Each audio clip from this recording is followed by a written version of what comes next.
மாறா தொலைக்காட்சியின் அன்பர்களே, நண்பர்களே, உங்களை சந்திப்பதிலே மிக்க மகிழ்ச்சி. அனைவருக்கும் வணக்கம். எப்படி இருக்கிறீங்க? நல்லா இருக்கிறீங்களா? உங்களை சந்திக்கிறது ரொம்பவே மகிழ்ச்சியாக இருக்குது. இந்த தவக்காலத்தில் நம்ம பேறு பெற்ற சகோதர சகோதரிகளை சந்தித்து அவரிடமிருந்து வாழ்வியல் பாடங்களை கற்றுக்கொள்ள வந்திருக்கிறோம். இது இந்த காலத்தின் கட்டாயம், அவசியம். இன்றைய நாளில் யாரும் நம்ம சந்திக்க போகிறோம் அப்படின்னா, பாளையங்கோட்டை மறை மாவட்டத்திலே அருட்தந்தை வில்சன் அவர்களை சந்திக்க போகிறோம். இவர்தான் இந்த நாளில் நமக்கு நல்ல பல கருத்துக்களை எடுத்து சொல்லி நம்முடைய வாழ்க்கைக்கு ஒரு முன்மாதிரியாக இருக்க போகிறார். சந்திக்கலாமா? அவரோட உறவாடலாமா? உரையாடலாமா? ஒரு சில மணித்துளிகள் உடன் இருக்கலாமா? வாங்க நிகழ்ச்சிக்குள்ள போகலாம்.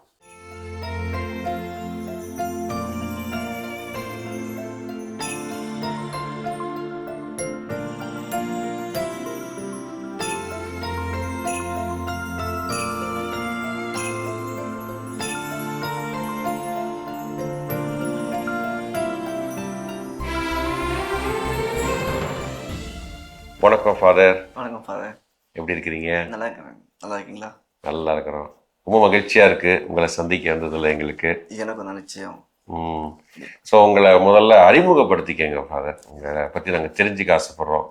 உங்களுடைய அப்பா, அம்மா, ஊர், உடன் பிறந்தவர்கள் அப்படின்றதெல்லாம் சொல்லுங்களேன். பாளையங்கோட்டை மறை மாவட்டம் தான் என்னுடைய மறை மாவட்டம். வாடியூர் பங்கு. வாடியூர் தான் சொந்த ஊர். அம்மா, அப்பா, குழந்தைகள் நாங்கள் 6 பேர் மொத்தம். அப்பா, நான் சின்ன குழந்தையா இருக்கும்போதே அப்பா தவறிட்டாங்க. ஸோ அம்மா தான் குடும்ப சுமைகள் எல்லாம் ஒட்டு மொத்தமாக வழி கொண்டு வந்தாங்க. அம்மா பேர் இருதயம். அப்பா பேர்? அப்பா பாக்கியசாமி. ஓகே. ஆமாம். உங்களுடைய அழைத்தல் பற்றி சொல்லுங்கள். என்னோட அழைத்தலை பற்றி சொல்லணும்னா, ஏதோ புதுசாக வந்து நான் ஏதோ ஆல் ஆஃப் சடன் வந்ததுன்னு சொல்ல மாட்டேன். ஏன்னா அந்த ஃபெய்த் ஃபார்மேஷன் எங்கள் அம்மா சின்ன வயசுலேருந்து எனக்கு அதை கொடுத்துருக்குறாங்க. எந்த அளவுக்குன்னா, நான் ஐ ஸ்டில் ரிமெம்பர். நான் இன்னும் என் ஞாபகத்தில் இருக்குது. ஏதாவது ஒரு லுங்கி சாரத்தை எடுத்துட்டு கழுத்தில் அப்படி கட்டிட்டு அங்கி மாதிரி கீழே தொங்க விட்டு, நான் அம்மா கையில் இருப்பாங்க, முன்னாடி பிதாசம் போட்டு சாமியார் பூசை வைக்கிற மாதிரி செயல்படுத்திருக்கேன். அந்த மாதிரி சில அம்மா நல்லா என்கரேஜ் பண்ணுவாங்க. ஆன்மீகத்துக்கு அம்மா எப்போதுமே அந்த அதிகமான அழுத்தம் கொடுத்துட்டே இருப்பாங்க. 12th முடித்து வந்தபோது கிரிக்கெட்டில் எனக்கு அதிகமான இன்ட்ரெஸ்ட் உண்டு. அந்த கிரிக்கெட் கமெண்ட் எனக்கு இங்கிலீஷில் கேட்கணும்னு ஆசை அதிகமாக உண்டு. அப்போது இங்கிலீஷ் கற்றுக்கிடணும். ஸோ அந்த டயத்தில் எங்கள் ஊர்லேருந்து 2 பேர் ஃபாதர் படிச்சுட்டு இருக்கிறாங்க. ஜெயபாலன், என்னோடய சித்தப்பா, என் கிளாஸ்மேட்டு. சந்தோஷம். ஸோ அவங்களுக்கு எனக்கு அறிமுகம். ப்ளஸ் எஸ்எம் அருள்ராஜ், அவர் எங்கள் ஊர், அவர் எனக்கு அண்ணன். ஸோ அந்த விபிஎஸ் வந்து நானும் எஸ்எம் அடிக்கடி விபிஎஸ் கிளாஸ் எடுப்போம். அப்போ அவர்கிட்ட உட்காந்து பேசும்போது நான் அவர்கிட்ட ஆர்வமாக கேட்பேன், நீங்கள் எப்படி இங்கிலீஷ் பேசுகிறீங்க, எப்படி கற்றுக்கிட்டீங்க? ஸோ இந்த மாதிரி துளி கேள்வி கேட்டுருமா. அப்போ நானும் வந்தோம்னா இங்கிலீஷ் பேசிடுவேன்னா, இங்கிலீஷ் அந்த டிவிலாம் இங்கிலீஷ் பேசுகிறாங்களா, புரியுமா? இந்த மாதிரிலாம் அவன்கிட்ட கேட்டு, புரியும்டா வந்து படிச்சிடலாம் அப்படி என்னை நல்லா என்கரேஜ் பண்ணுவாங்க. ஸோ என்னுடைய first step into the seminary வந்து இங்கிலீஷ் கற்றுக்கிடணும் மெயினாக. பட் செமினரியில் சேர்ந்தாச்சு, இங்கிலீஷ் கற்றுட்டாச்சு. அதுக்கப்புறம் 2011 டிசம்பர் 4 ஆர்டினேஷன் வாங்கினேன். இது 15th இயர் ரன்னிங்னு நினைக்கிறேன். ஆமாம், 11. ஆமாம், 2026 வந்துருச்சு. ஆமாம். ஸோ இப்படி என்னுடைய இறை அழைத்தல் ஸ்டார்ட் ஆச்சு, பணி போயிட்டு இருக்குது. எங்கே நீங்கள் ஃபஸ்ட்டு எங்கெல்லாம் அப்பாயின்மெண்ட்ஸ் உங்களுக்குலாம் எங்கே? ஃபஸ்ட்டு 3 ஆண்டுகள் உதவி பங்கு தந்தையாக கோயில்பேட்டில் ஒரு வருஷம் இருந்தேன். அடுத்து கத்தீட்ரல் சவேரியார் பேராலயத்தில் 1 வருஷம், புளியம்பட்டி அந்தோனியார் திருத்தலத்தில் அங்கே ஒரு வருஷம் இருந்தேன். ஸோ 3 வருட அசிஸ்டண்ட் உதவி பங்கு தந்தைக்கு பிறகு முதல் பங்கு தந்தையாக கோயில்பட்டிக்கு பக்கத்தில் வெங்கடாசலபுரம் மிக்கேல் அதிபத திருத்தலம் அப்படின்னு ஒரு கோயில் இருக்குது. ஒரு ரிமோட் வில்லேஜ் தான். அந்த ஊருக்கு போகணும் வழி பாதையே இருக்காது. ஒரு முள்காடாக தான் இருக்கும். முள் புதருக்கு மத்தியில் நீங்கள் பைக்கில் போகிற மாதிரி ஒரு ஃபீலிங் இருக்கும். முதல் பங்காக அது நாங்கள் பங்கு தந்தை அமர்த்தப்பட்டேன். ஸோ இதான் என்னுடைய பணி வாழ்வாக போயிட்டு இருந்துச்சு. பங்கு இப்போ தற்பொழுது நீங்கள் என்ன பொறுப்பில் இருக்கிறீங்க? இப்போ இங்கே தேம்பாவளி தோட்டம், இது வந்து மறைமாவட்டத்தினுடைய பாஸ்டல் சென்டர், மேய்ப்பு பணி நிலையம்னு சொல்லுவாங்கல்ல. ஸோ அங்கே இருக்கிறேன். இங்கே உதவி இயக்குனராக இருக்கிறேன். அதுபோக இந்த ஆண்டு தான் நான் ஒரு கவுன்சிலிங் சென்டர் ஆற்றுப்படுத்தல் மையம் ஒன்று தொடங்கியிருக்கிறேன். ஸோ நிறையா கவுன்சிலிங்காக நிறைய கிளையன்ட்ஸ் வராங்க, நிறையா மக்கள் வராங்க. ஸோ இது ஒரு பணி. அது போக வெளியேயும் நான் டாக் கொடுக்க போயிட்டுருக்கிறேன். 8 ஆண்டுகள் பங்கு பணிகளை ஆர்வமாக கடவுள் என்னை பயன்படுத்தினார். இப்போ கடந்த 2019 நடந்த ஒரு மிகப்பெரிய விபத்து. அதற்கு பிறகு இப்போ இந்த ஆண்டிலிருந்து ஒரு புது பணியை ஆண்டவர் தந்திருக்கிறாரு. இந்த ஆற்றுப்படுத்துதல் பணி ஒரு ஹீலிங் மினிஸ்ட்ரி இல்லையா. ஸோ சந்தோஷமாக செய்கிறேன். கடவுள் நிறைய பயன்படுத்துகிறாரு. சொல்லிட்டு இருக்கும்போது சொன்னீங்க ஒரு விபத்து உங்களுக்கு நடந்தது 2019 அப்படின்னு சொல்லிட்டு என்ன நடந்தது அப்படின்ற அந்த ஒரு விஷயத்தை சொன்னீங்கன்னா தெரிஞ்சுக்கலாம். நான் அதை சொல்லும்போது நான் சொல்லியிருப்பேன், அந்த ஊர் வந்து ஒரு நல்ல ரிமோட் வில்லேஜ் மாதிரி, நல்ல காடு மாதிரி புதர்களை போகிற மாதிரி தான் இருக்கும். ரோடுகள் வசதிகள்லாம் ரொம்ப இதாக இருக்கும். ஒவ்வொரு இடம் திருவிழா ரொம்ப கிராண்டாக இருக்கும், ரொம்ப விமரிசையாக இருக்கும். அவர் அந்த ஏரியாவில் நல்லா பயங்கரமாக இருக்கும். நிறையா மக்கள் வருவாங்க. ஆனால் வந்து போகிற மக்களுக்கு ஏற்ற சாலை வசதி இருக்காது, குண்டு குழிமாக தான் இருக்கும். இவன் ஒவ்வொரு ஆண்டும் அந்த திருவிழாவுக்கு முன்னாடி அந்த ரோடுகளுக்கு வந்து சரல் அடித்து அந்த லெவல் பண்ணுவோம். அந்த குண்டு குழி இல்லாமல் லெவல் படுத்த பணியை செய்வோம் மக்களோடு சேர்ந்து. ஏன்னா ஊர்லேயே ஒரு 3-4 டிராக்டர்ஸ் இருக்குது. சொன்னோன்னு மக்கள் எல்லாம் வந்துடுவாங்க. ஸோ இந்த 2019 மே மாதம் திருவிழா நடக்குது. அதுக்கு முன்னாடி பண்ணணும் இல்லையா. ஸோ அந்த ஆண்டு எல்லாம் பிளான் பண்ணியாச்சு, எல்லாம் ரெடி ஆகிட்டு இருக்குது. 4 டிராக்டர் இருக்குது. ஒரு டிராக்டருக்கு டிரைவர் இல்லை. அந்த இன்னொரு டிரைவர் வரட்டும், அது வரைக்கும் நான் வண்டி ஓட்டுறேன். நான் எடுத்துகிட்டு போகிறேன். ஃபர்ஸ்ட் லோடு போகும்போது முதல் லோடு குளத்துல அள்ளிட்டு வாரம். எனக்குறைய அது கரை வரைக்கும் போனலாம் ஞாபகம் இருக்குது. அதுக்கப்புறம் என்ன நடந்துச்சு எனக்கு தெரியல. பட் ஆனால் ஆட்கள் சொல்கிறாங்க கரையில் ஏறி அந்த பக்கம் ஒரு சின்ன பள்ளம். ஸோ கரையில் ஏறிடுச்சு, பேக்கில் அந்த பக்கம் போயிடுச்சு. ஸோ இந்த இன்ஜின் அப்சைடு ஆகிடுச்சு. ஸோ அந்த இன்ஜின் என் மேலே ஃபுல்லாக விழுந்துச்சான். வண்டி வந்து உங்கள் மேலே விழுந்துச்சு? ஆமாம், எஸ். அந்த கம்ப்ளீட்டாக அப்சைட் டவுன் ஆகி அந்த இன்ஜின் என் மேலே விழ பட் இமீடியட்டாக ஜேசி பக்கத்தில் இருந்துச்சு, வந்து இன்ஜினை தூக்கினான். ஸோ தூக்கும்போது நான் அப்படியே ஒரு கோழி குஞ்சு கீழே விழுந்த மாதிரி அப்படியே சுருண்டு தான் கீழே விழுந்த போனேன். அப்போ மக்களாக வந்து தூக்கியிருக்கிறாங்க. பட் அப்பவுமே ஒன்றுமே இல்லை, ஃபாதர் இறந்துட்டாங்க. இதுதான் வெளியே போன செய்தி. மக்கள் எல்லாமே ஏன்னா ஒன்றுமே இல்லையா, நத்திங். என் பாடியை தூக்கும் போதே என்னமோ 2-3 பேரை தூக்குன மாதிரி அவ்வளோ வெயிட் ஆனேன். அப்படின்னா அதுக்கப்புறம் நிறைய ஆஸ்பத்திரி, ஒரு 2-3 ஆஸ்பத்திரி கூப்பிட்டு வராங்க.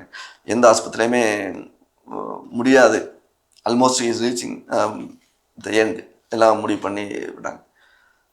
அந்த டயத்தில் தான் வேலம்மாள் என்னோடய ஃப்ரெண்டு ஃபாதர் வினோத், என்னுடைய லைஃப்பில் ஒரு முக்கியமான ஒரு பங்கு அவருக்கு உண்டு. அதிகமான பங்கு உண்டுன்னு சொல்லலாம். என் ஒரு பேக் போன்னு சொல்லலாம். அவர் அந்தளவுக்கு அவர் சப்போர்ட். அவர் மறைமாவட்டத்தில் பேசி நீங்கள் வேலம்மாள் கொண்டு போங்க பார்த்துக்கலாம். பின்ன ஆர்ஜி பிஷப் பாப்பசாமி அவர் மூலமாக சொல்லி கிவ் அ ட்ரை. அன்றைக்கே எல்லாம் நடந்துட்டு எல்லாமே அன்றைக்கி நடந்துருக்கு. இது நடந்தது மதியம் ஒரு 2-3 மணி நடந்திருக்கு. அன்றைக்கே எல்லாமே நடக்கு. ஈவினிங் ஒரு 6-7 மணி போல அங்கே போயாச்சு. என்ன அற்புதம்னா அங்கே ஒரு பெரிய அற்புதம் நடந்ததை சொல்லுவாங்க. 5 நாள் இவரை வந்து அப்சர்வேஷனாக வைப்போம். 5ஆவது நாளுக்கு அப்புறம் ஏதாச்சும் இம்ப்ரூவ்மெண்ட் தெரிஞ்சிச்சுன்னா நாங்கள் ட்ரீட்மெண்ட்டை ப்ரொசீட் பண்ணுவோம். ஸோ 5 days அவரை வந்து அப்சர்வேஷனாக வைப்போம், நோ ட்ரீட்மெண்ட். இப்படி தான் டாக்டர்ஸ் இந்த கண்டிஷன் தான் உள்ளே எடுத்திருக்காங்க. இப்போ டாக்டர் வந்து மறுநாளே செக் பண்ணுறாரு, every thing is all right, only the spine, என்னோட முதுகு தண்டோட பலமாக அடிபட்டிருக்கு. அப்போ அதுக்கு ஆப்ரேஷன் பண்ணிடலாம், ஓகே. ஆனால் இந்த ஆப்ரேஷன் பண்ணும்போதுமே டாக்டர்ஸ் முதல்ல அம்மா, அண்ணன், டைஸில் பொறுப்பான டெரன்ஸ் இருந்தாங்க நினைக்கிறேன், அட்மினிஸ்ட்ரேட்டர் எல்லாத்தையும் ஒன்றா வச்சு டாக்டர்ஸ் சொல்கிறாங்க மெனி பாசிபிலிட்டிஸ். அது ஒன்று, இவருக்கு ஞாபகமே இருக்க வாய்ப்பு இல்லை, எல்லாம் மறந்துடுவார் இந்த ஆப்ரேஷன் முடிஞ்சதுக்கப்புறம். 2வது, இவர் ஆப்ரேஷன் முடிஞ்சு படுக்கையாக கிடக்க வாய்ப்பு இருக்குது. 3வது, இவருக்கு எப்போதும் இவர் கூட ஒரு 3 பேர் அல்ல 2 பேர் இருந்தே ஆகணும் இவர் வாழ்நாள் ஃபுல்லாக. ஸோ இதுதான் மருத்துவர்கள் அவங்க சொன்ன வார்த்தைகள். எப்படி இருக்கும் வீட்டில் உள்ளவங்களுக்கெல்லாம்? நாங்கள் மயங்கி கிடக்கிறேன், சரி ட்ரை பண்ணுங்க அப்படின்னு எல்லாம் சொல்லிட்டாங்க. ஓகே, ஆப்ரேஷன் நடந்துச்சு, okay. So operation was successful.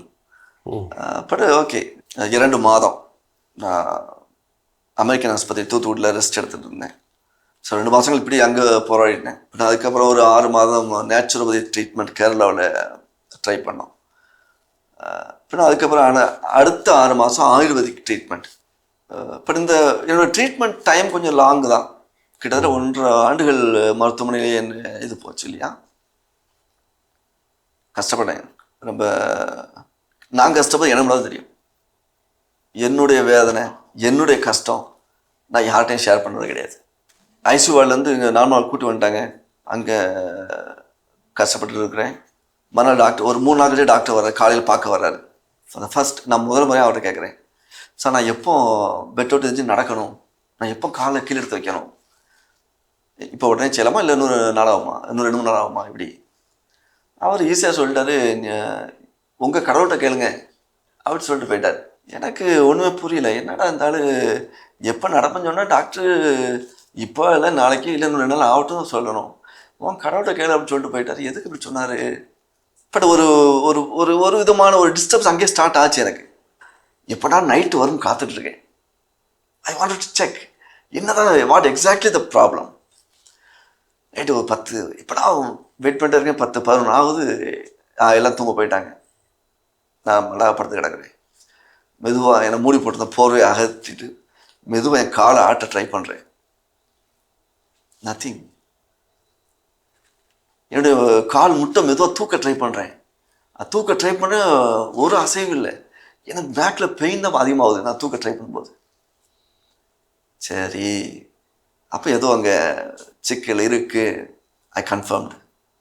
அந்த இரவுல நான் தூங்கவே இல்லை. எனக்கு அவ்வளோ ஒரு என்ன என் லைஃப் எப்படி போகுது அங்கேயே ஸ்டார்ட் ஆயிடுச்சு. ஃபார் த ஃபஸ்ட் டைம் அங்கே சொல்கிறேன் இதெல்லாம். இன்றைக்கி தான் மாதா டிவியில் மக்கள் முன்னால் நான் இதை சொல்கிறேன். நான் என்ன கஷ்டப்பட்டேங்க. இதெல்லாமே மேபி என்னோடய ஃப்ரெண்டு கூட தெரியாது, நான் சொன்னது கிடையாது. அந்த நைட்டு ஃபுல்லாக தூக்கம் இல்லை, போராடுறேன். என்ன ஆக போகுது. மறுநாள் அதே டாக்டர் வராரு. அந்த ஆள் மூஞ்ச கூட பார்க்கல. என்னை பார்க்க தைரியம் இல்லை. அவரும் வந்தால் பட் அவர் என் ஃப்ரெண்டு சொல்லிட்டு ஃபாதரை அப்படியே ஒரு ரவுண்டு கூட்டு போங்க, வெளியே எங்கேயாச்சும் வீல் சேரில் வச்சு கூட்டு போங்க அப்படிங்கிறாரு.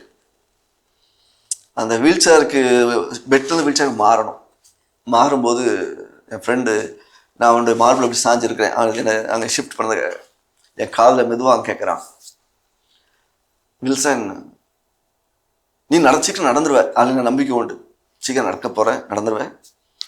ஆனாலும் ஒரு ஒரு ஒரு ஒரு இமேஜினேட்டிவ் ஒரு கற்பனையான ஒரு கேள்வி நான் கேட்குறேன்.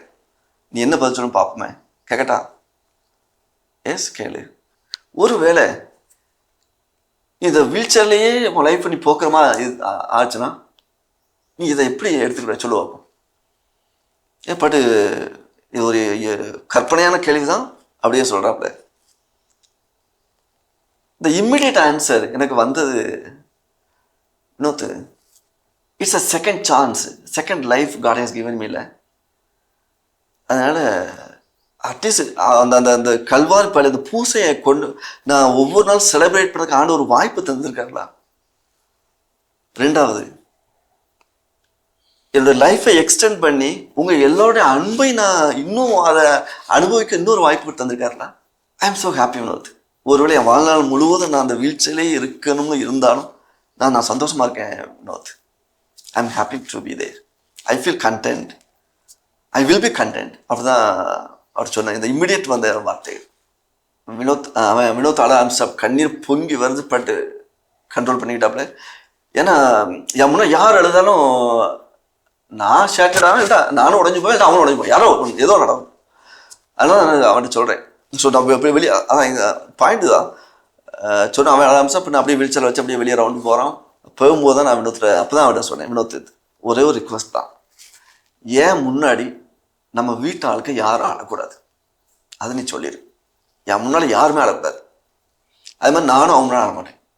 ஏன்னா என்னுடைய வேதனை என்னுடைய வலி அவங்களை நிச்சயம் உடைக்கும், பாதிக்கும்.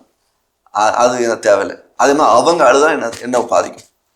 நான் அதில் இதை நான் பார்த்துக்குவேன். இது என்னுடைய வலி, என் வேதனை, ஐ கேன் மேனேஜ், எனக்கு முடியும், நான் பார்த்துக்குவேன். அதில் கைண்ட்லி அவனை சொல்லிடு, நம்ம வீட்டு இப்படி யாருமே அழக்கூடாது, என் முன்னாடி அழக்கூடாது. இதுதான் நாங்கள் 2 பட்ட உடன்படிக்கை, முதல் உடன்படிக்கை வினோத்துட்டேன். அதே மாதிரி இது வரைக்கும் அவங்க என் முன்னாடி யாரும் அழுது கிடையாது. இப்போ 1.5 ஆண்டுகள் மருத்துவமனையிலே போகுது. கேரளாவில் களியக்காவலைன்னு ஒரு ஊர் உண்டு. நம்ம பார்டர் தான், நம்ம தமிழ்நாடு பார்டர் நம்ம நாகர்களுக்கு அடுத்து வரும். அங்கே போகும்போது எனக்கு ரொம்ப கஷ்டம் என்னன்னா, நிறையா ஸ்லீப்லெஸ் நைட்ஸ் ஐ ஹேட். ஆஸ்பத்திரியில் இருக்கும்போது என்ன ஸ்லீப்லெஸ் நைட்ஸ்னால், நான் என்னுடைய வலி வேதனை என் லைஃப்பை பற்றி நான் ரொம்ப யோசித்ததை விட, எதுக்கு இவங்களாம் என்னுடைய துன்பத்தினால இவங்க ஏன் கஷ்டப்படணும், என்னை சுற்றி உள்ளவங்க ஏன் கஷ்டப்படணும்? ஸோ இது எல்லாமே என்ன டார்ச்சர் பண்ணி, இது ஒரு பக்கம். இன்னொரு பக்கம் large amount of money is being spend on me. அப்போ இவ்வளோ பணம் செலவுப்படுறது மறைமாவட்டம், நான் நடப்பட மாட்டேனா? பணம் it's a blood of the poor people. நமக்கு ஒரு ஃபாதருக்கு பார்க்க முடியாது. அப்போ அந்த பணம் அது வேஸ்ட் ஆயிருமோ, நான் நடப்பேன். அவ்வளோ பணம் ஸ்பெண்ட் பண்ணுறதுக்கு நான் நடக்கணும்ல. அப்போ அது என்ன ஆகும்? ஸோ இது அதர் சைடு ஒரு பக்கம் என்னை டார்ச்சர் பண்ணிட்டு லிட்டில் 2 பேரும் என்ன நான் டெய்லி காலை மாதிரி நான் குளிக்கணும், பாத்ரூம் போகணும்னா 2 பேரும் தயவுலாம் நான் போக முடியாது. 2 பேரும் தூக்கிட்டு போவானுங்க. அப்போது சரி இது எல்லாமே என்னை போட்டு புரட்டி எடுக்குது. அப்போ தான் at one point okay it's enough, treatment போகுது. எனக்கு ஐ டிசைடட். எனக்காக இத்தனை பேர் சஃபர் ஆகுறாங்க. No. So I decided. So பிஷப்ட ஜெயபால் வினோத் தூர்கா வந்தாங்க, அவனை பேசினேன். போதும், ட்ரீட்மெண்ட் போதும்னு தோணுது எனக்கு. Will put in full stop. But அந்த அவர் ஆயுர்வேதிக் டாக்டர் அவர் நல்ல ரிப்போர்ட் கொடுத்தாரு. சம்திங் பாசிட்டிவ் உங்கள் உடம்புல இருந்துகிட்டே இருக்குது. இந்த தை ஃப்ளஷ் இது எல்லாமே நல்லா இருக்குது, நல்லா ஃப்ளரிஷிங்காக இருக்குது. ஸோ ஏதோ சம்திங் பாசிட்டிவ் இருந்துகிட்டே இருக்குது. But it takes time. ஏன்னா மெயின் ஸ்டெம் இந்த கொண்ட நரம்பு இல்லையா, அந்த முதுகெலும்பில் முக்கியமான மெயின் நரம்பே அதுதான். அது அதிகமாக டேமேஜ் ஆகிருக்கு. எப்போதுமே டைம் எடுக்க தான் செய்யும். எடுத்த உடனே வராது. It takes time. அதனால் நம்ம ட்ரீட்மெண்ட் கண்டினியூ பண்ணுவோம். நீங்கள் இப்போ ஒரு பிரேக் எடுத்து போய்ட்டு வாங்கன்னு சொல்லி எவ்வளோ பார்த்தாரு. I don't know. எப்போ எனக்கு வரணும்னு தோணுதோ, எப்போ அந்த இம்ப்ரூவ்மெண்ட்டை நான் ஃபீல் பண்ணணும், நான் மறுநாள் அங்கே இருப்பேன். வந்தாச்சு. Bishop Anderson was there. அவர் ட்ரீட்மெண்ட் கண்டினியூ பண்ணுங்கன்னு சொன்னார். இல்லை ஆண்டவர் என்னோ எனக்கு நான் தனியாக நானாக இருக்கணும். ஸோ பெட்டர் எங்கேயாவது நான் ரீஹாப்புக்கு போகிறேன். ஸோ வெள்ளூர் சிஎம்சி ஒரு பெஸ்ட்டு ரீஹாபிலிட்டேஷன் சென்டர் அங்கே இருக்குது. நான் அங்கே போகிறேன். அங்கே போய் நான் தனியாக என்னையே மேனேஜ் பண்ணணும். அதற்குரிய காரியங்கள் எல்லாம் எனக்கு செய்யுங்க நான் கேட்டேன். பிஷப் அதுக்கு எல்லா வழியும் சொன்னாங்க. அதான் அங்கே வெள்ளூர் சிஎம்சி போனேன். அங்கே ஒரு மாதம் இருந்தாங்க. பட் நான் 20 நாள்லேயே அவங்க கொடுத்த ட்ரைனிங்லாம் முடிச்சிட்டேன். முதல் 2 நாள் நார்மலாக போச்சு அந்த ட்ரைனிங் பீரியட் டயத்தில். 3ஆவது நாள் ஃபார் த ஃபர்ஸ்ட் டைம் நானே வீல்சேரில் போகிறேன். நானே தனியாடா வீல்சேர்லேருந்து நான் டாய்லெட்டுக்கு நானே மாறி உட்காருக்கிறேன். 1.5 வருஷத்துக்கு அப்புறம் நான் மனப்பூர்வமாக சிரித்தது அன்னைக்கு தான். பட் ஹார்ட் ஆஃப் ஹார்ட் ஒரு 10% நம்பிக்கை தான். ஆனால் என்னைக்கு நான் என் வீல்சேரில் போய் நான் டாய்லெட்டில் உட்காந்து நானே குளித்து நான் வெளியே வந்தனோ, அன்னைக்கு அந்த 10% இந்த என்னோட கான்ஃபிடன்ஸ் ஒரு 40% டக்குன்னு ஆயிடுச்சு. இது போதும், லைஃப் லாங் 2 பேரும் அவன் கூட இருக்கணும் தேவை உனக்கு அப்படி சொன்ன டாக்டர். இன்னைக்கு நான் தனியாக போய் இருக்கணும்ல, இதை விட என்ன வேணும்? So for the first time அந்த சந்தோஷத்தை நான் உணர்ந்தில்லை. கடவுளுக்கு நன்றி சொன்னேன். அடுத்து என் உடம்புல எப்போதுமே அந்த யூரின் பேக் தொங்கிட்டு யூரின் பிளாடர். அடுத்த 2 நாள் டாக்டர்ஸ் என்ன எக்ஸாமின் பண்ணுறாங்க. ஓகே ஓகே ஓகே ஸோ உங்கள் பிளாடரும் நல்லா இருக்குது. ஓகே ஓகே அப்போ we can remove this bladder. அதை ரிமூவ் பண்ணி என் உடம்புலேயே 1 வருஷமாக அட்டாச் ஆகியிருந்த அந்த யூரின் அந்த பேக் தே ரிமூவ் இட். இப்போ நானாக இருக்கேன், பழைய வில்சனாக இருக்கேன். பட் வெள்ளூர் சிஎம்ஸில் அந்த என்னைக்கு அந்த தூக்கி தூர எடுத்தாங்களோ, அதனுடைய அடுத்த 40லேருந்து 60க்கு போது என்னுடைய நம்பிக்கையினுடைய அந்த பெர்சன்டேஜ். அப்போ தான் எனக்கு தோணுது, சம்திங் இந்த ஆள் ஏதோ வச்சுருக்காரு. ஐ மீன் மை காட், என்ன அழைத்தவர் இந்த ஆள் ஏதோ திட்ட வச்சிருக்காரு. இந்த ஆள் ஏதோ சம்திங். எஸ், எனக்குள்ள ஒரு கேள்வி, வழக்கமாக ஒரு கேள்வி, எல்லாருமே ஒரு கேள்வி கேட்பாங்க. ஆண்டவர் எனக்கு ஏன் இது, ஒய் ஓ லார்ட், இதுதான் அதிகமான கேள்வி தான் நம்ம துன்பம் துயரம் வரும்போது. நான் அந்த கேள்வி ஒருபோதும் கேட்டது கிடையாது. ஆண்டவர் ஒய் ஓ லார்ட், ஏன் எனக்கு இது, அந்த கேள்வி நான் கேட்டதே கிடையாது. I never asked God. So இப்போ 1.5 ஆண்டுகள் மருத்துவமனையெல்லாம் முடிச்சாச்சு. இங்கே மறைமாடத்து வந்தாச்சு. இதுதான் என்னோட ரூம், இங்கே தான் இருக்கிறேன். நானே இப்போ தனியாக இருக்க ஆரம்பிச்சிட்டேன். நானே தனியாக மேனேஜ் பண்ண நானே இருக்கேன், நானே பெட்டுக்கு போயிடுவேன், நானே குளிக்கிறேன், நானே ட்ரெஸ் மாற்றிடுவேன், நானே எல்லாமே போயிடுவேன், வருவேன் செய்வேன். அப்போ இனிமேல் யாருடைய தயவு எனக்கு தேவையில்லை. நான் பிஷப் ஒரு கடையை எழுதுறேன். ஆண்டவரே ஏதோ சம்திங் என்னால் முடிஞ்ச நான் செய்ய ஆசைப்படுறேன், எனக்கு ஏதாச்சும் ஒரு பணி கொடுங்கன்னு கேட்குறேன். பிஷப் ஆண்டனி சாமி அவர் இன்னொரு கொஞ்சம் வெயிட் பண்ணுவோமா, கொஞ்சம் அவசரப்படுதமோ, கொஞ்சம் வெயிட் பண்ணுவோமே, நீ நல்லா ஜெபம் பண்ணுறீங்க, நல்லா ஜெபம் பண்ணுங்க. இன்னும் கடவுள்கிட்ட கேளுங்க, கடவுள் என்ன பணி கொடுக்குறான்னு பார்ப்போமே, இன்னும் ஸ்பெஷலாக வேண்டுங்க அப்படின்னு அவர் கடிதம் திருப்பி போட்டார். இதுக்கிட்ட பிஷப்ட நான் கேட்குறேன், ஒரு பெர்மிஷன் கேட்குறேன். ஆண்டவரே நான் கார் ஓட்டினேன், சொல்ல ஒரு கார் நான் வாங்கலாம்னு யோசிச்சுட்ருக்கேன். நான் சொன்ன அடுத்த பிஷப்புக்கு ஷாக். ஏன் கார் எதுக்கு, இப்போ தானே கொஞ்சம் ரெஸ்ட்டில் இருக்கீங்க, போதும், நீங்கள் உழைத்தது போதும், இன்னும் கொஞ்சம் ரெஸ்ட் எடுங்க, இப்போ கார் வேண்டாம், எதுக்கு வெளியே போகணும், தேவையில்லை. இன்னும் ஆண்டவரே ஒரு பெரிய கிரைசிஸ் இது, ஒரு பெரிய வழியை நான் உணர்ந்துட்டு இருக்கிறேன். பட் ஆனால் நானும் இந்த அவமானம்ங்கிறத நான் இன்னும் அனுபவிக்கல ஆண்டவரே. இந்த அவமானம் ஒன்று இருக்குல்ல, அது நான் அனுபவிக்கவே இல்லை. நான் அது இன்னும் அனுபவிச்சோம்னா இன்னும் கடவுளுடைய ஆசீர்வாதம் இன்னும் என் வழியே இன்னும் நிறையா வெளியே போகும் நான் நினைக்கிறேன் ஆண்டவரே. ஏன்னா அந்த அவமானம் அசிங்கத்தை நானும் அனுபவிக்கல. எப்படி வரும், நான் வெளியே போகணும், வெளியே போனால் 4 பேர் சந்திப்பேன், 4 பேரை பார்க்கறதுக்கு அந்த தைரியம் எனக்கு இருக்கா இல்லையா, அந்த ஒரு காரணத்துக்கு நான் ரோட்டுக்கு போகணும் ஆசைப்படேன் ஆண்டவரே. I want to go. But அவர் நோ அப்படி சொல்லிட்டு போயிட்டார். But again I waited for another 1 year. Car வாங்கினேன். ஒரு வருஷம் அப்புறம் தென் கடவுளுடைய துணையால் ஒரு கார் எனக்கு கிடச்சிச்சு. ஸோ கார் எனக்கு ஓட்ட தெரியல, பட் எனக்கு எல்லாம் ஹேண்ட்மேடு, எல்லாம் ஹேண்ட் கண்ட்ரோலில் கொண்டு வந்தாச்சு. எஸ், இந்த மொமெண்ட் கார் உள்ள நானே இந்த வீல் சேரை கொண்டு கார் பக்கத்தில் நிப்பாட்டி நானே உள்ளே போய் உட்காந்துருவேன்.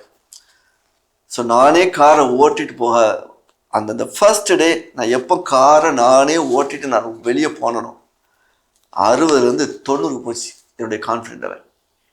எஸ், கண்டிப்பாக பங்கு பணி என்பது சாத்தியமில்லா ஒன்றின்மை.